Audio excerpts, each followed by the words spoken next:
Welcome back to some more battles. We are in the open greatly today, and we got a team featuring the Carbink and the Shadow Drifblim with the Gastrodon in the back. Big shout out to Radford for this team here, as we are gonna have to face the Shadow Blastoise versus this Gastro. We can tank the first one, which is nice, but not the second one. We go for we basically only have nuke moves here, but we have to go for the earth power. Doesn't matter, they decide to let it go, and we do take out the Blastoise, so that's pretty good for us. We find the jelly coming in, so we are just gonna fire off another earth power here. They know we have earth power, so they could shield here or let this go. Decide to shield it, and they threw in cap tie, so that's the best of both worlds for us. Now we're gonna have to take out this jelly with our own Drifblim, and they try to catch the move, but that is going to be unsuccessful, as Carbink getting matched up against this Shadow Typhlosion. It's just a really positive matchup for us. We basically just farm down here, and we're going to be able to take out the opponent. So GG's to our opponent, able to win that game with the Carbink at the end.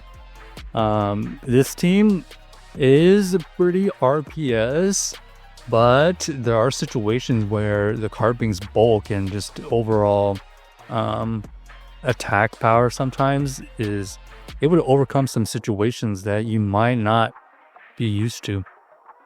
So here, as being demonstrated, we are staying in versus this potential.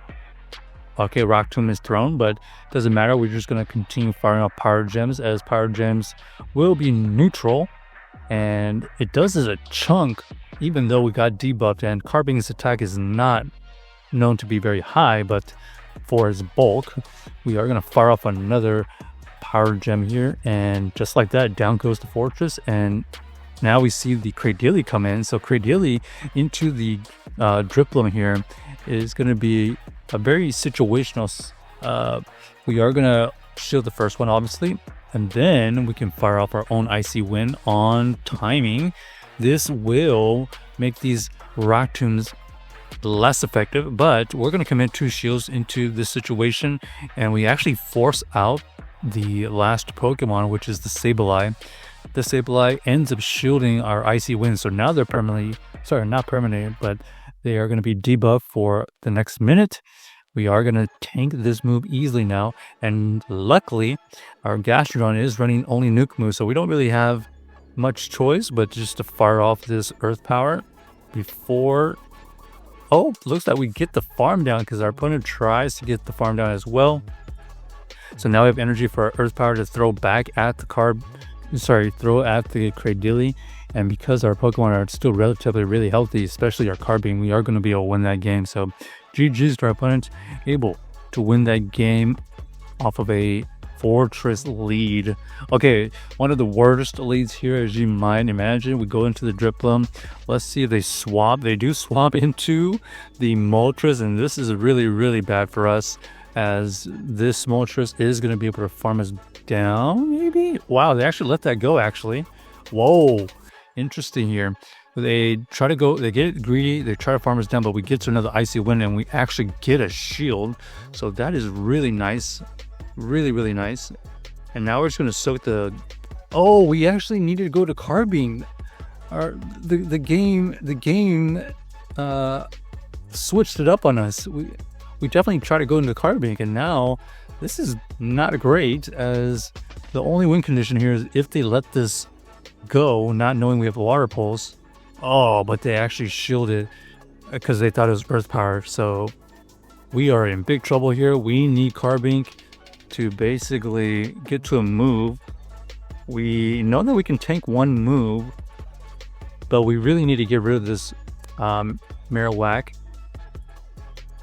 They get to this move here. We're going to shield, and is this in farm down range? Let's find out. Oh, they don't allow us to get the farm down. Heads up play. We are going to fire off this Moonblast. We need a debuff really bad, and that is not going to be the case. So, wow. Unfortunately, I guess we waited so long, or waited too long, that the game didn't register our input. And instead of going to the Carbink into the Moltres, they elected to go into the Gastrodon. Otherwise, that's just the win in the back line. All right, good lead here. And they swap into the Cradily, so we have to go into our Drifblim. And the Drifblim is going to be able to resist these bullet seeds, so we are going to be probably double shielding this situation. We throw in timing here. This is going to get some decent damage, or the shield. Looks like they decided shield, so we're going to double shield here. And let's see if they elect to double shield in a little bit here. Because we are going to be able to debuff them again, we should survive a Rock Tomb if they decide to throw it, but we're just going to snipe their energy with our Gastro.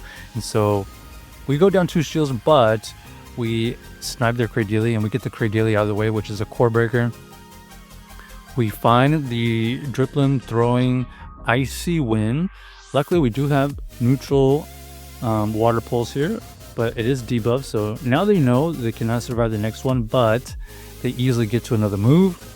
This Icy Wind takes us out, and now we have Carbink into Drifblim, and now we have Marrow into the Carbink situation. We try to catch Bone Club, but they are patient, and they actually throw the Rock Tomb. So a little bit unfortunate for us, as we did not catch the right move. Power Gem is going to get used, and we actually get a shield. So we know we survived 1.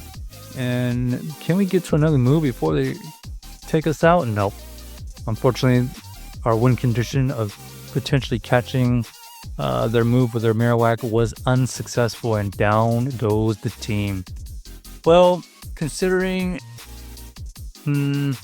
Cradily was out of the way when they swapped in, and it was a core breaker, I guess we did okay. So now we have Drifblim into this Jelly, and this Jelly just took 50% health to get to his first move, which is crazy. And now we're going to try to get a shield or try to farm this down. We end up getting a shield, and we debuff them. And now this is a clear double shield farm down situation. They go for another serve, and we get the farm down, so we have energy for whatever comes back in. Digger's Bee is revealed, so we can definitely debuff this multiple times. Luckily, we got the debuff first, so that means this Fire Punch will not KO. And let's see if they try to catch the move. They do catch the move, but we debuff their Toxapex, and that's going to be very, very bad for them because we have Gastrodon still subbed. Check out the team if you haven't already, and let us know if you enjoyed the video.